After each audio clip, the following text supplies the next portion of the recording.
Creieu que els contes de sempre ens expliquen tota la veritat? A vegades hi ha persones que somriuen quan recorden els que ja no hi són. Això és La lluna verda. Comencem. El dia de morts. Hi havia una vegada, en un petit poble de Mèxic anomenat Chignahuapan, una nena que es deia Guadalupe. Li van posar aquest nom d'origen mexicà per la patrona de Mèxic, tot i que a ella sovint li deien Lupita. Des de sempre havia viscut amb la seva àvia i el seu pare, però la seva àvia feia uns mesos que havia mort, perquè ja era molt gran. Lupita, no deixis que mai ningú t'arrabassi l'esperança. Però, àvia, no vull que marxis. Jo sempre seré amb tu, allà on vagis, però una vegada a l'any, el dia de morts, ens retrobarem. El pare de la Lupita la portava al cementiri un cop per setmana. A vegades ella portava flors i altres un llibre que llegia en veu alta. Ell no hi entrava. S'esperava a la porta durant gairebé 3/4 d'hora i quan ella sortia, tornaven junts cap a casa. La Lupita li preguntava al pare: «Pare, per què no entres mai amb mi?» No ho sé, Lupita. El dia de morts s'apropava i la Lupita va adonar-se que en realitat no sabia ben bé com funcionava aquella festa, ja que sempre l'havia preparat l'àvia. Llavors la Lupita va demanar al pare que la portés a la biblioteca, on podria informar-se bé d'aquella tradició tan maca. Bussejant entre llibres, finalment va trobar el que buscava.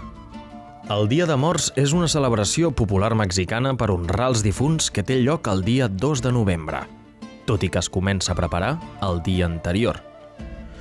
El ritual té com a objectiu celebrar la vida dels nostres avantpassats. Se'ls fa tot tipus d'ofrenes i es munta un altar dins les cases. Va seguir durant una estona més informant-se sobre les decoracions, els rituals i una mica d'història del Dia de Morts. Finalment, la Lupita va decidir que aquell any ho celebraria en gran. Va trucar per telèfon a les seves tietes, ja que va pensar que seria bona idea demanar ajuda per preparar-ho tot. Així també seria una sorpresa per al pare, que últimament estava molt trist. La Lupita i les seves tietes van anar a la botiga a comprar unes garlandes de flors, unes calaveres Catrina i alguns pètals de colors per adornar tota la casa. Després van muntar l'altar amb espelmes de diferents mides, un gerro amb flors de color taronja, el color preferit de la seva àvia, fruites i galetes, i al damunt de tot, una fotografia de l'àvia. Les tietes es van encarregar de convidar a tota la família per passar un dia de morts ben especial.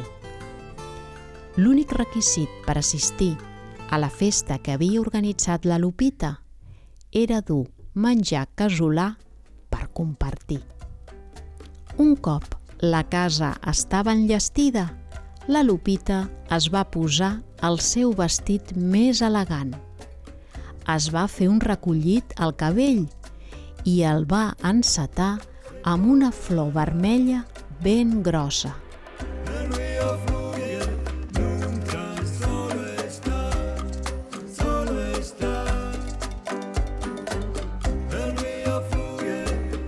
Segur que a l'àvia li hagués agradat veure tot això. El pare, que tornava de treballar, es va trobar amb aquella escena. Lupita, què és tot això? Desmunta-ho ara mateix. Però, pare, Avui és el dia de morts. És una ofrena per a l'àvia, perquè avui ens retrobarem amb ella. Nena, no diguis bestieses. L'àvia ja no hi és. La Lupita, en canvi, sabia que el seu pare estava molt trist, perquè, com ella, trobava molt a faltar l'àvia. Va abraçar-lo i ell va començar a plorar. Ho sento molt, Lupita. No t'hauria d'haver dit això. És molt maco el que has preparat. Gràcies, pare. He convidat a la família perquè passem un dia de morts tots reunits, com a l'àvia li hagués agradat. Sí, tens raó. Estic molt orgullós de tu. Perdona per no haver-te ajudat a organitzar-ho tot. No et preocupis. Encara podem preparar el menjar junts. Després de molta estona regirant en els vells llibres de cuina, la Lupita i el pare es van decidir a fer un pozole amb la recepta típica de l'àvia. Era el meu plat preferit quan era petit. Segur que queda deliciós. Just quan van acabar de cuinar, van començar a arribar els primers convidats.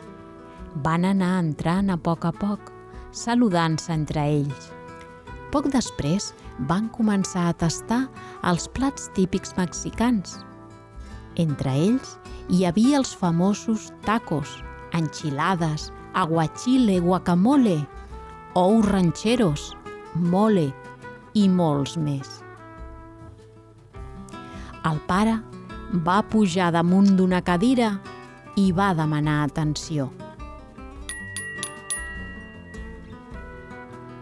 Proposo un brindis per l'àvia, perquè la trobem molt a faltar i, per suposat, per la millor anfitriona que podria haver, la Lupita.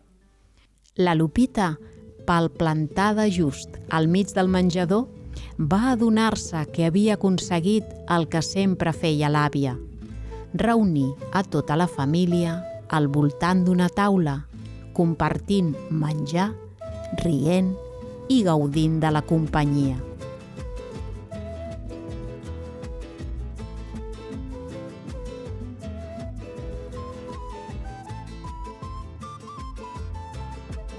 De cop i volta, la Lupita va sentir un calfred que la va fer fixar-se en les portes entreobertes del balcó.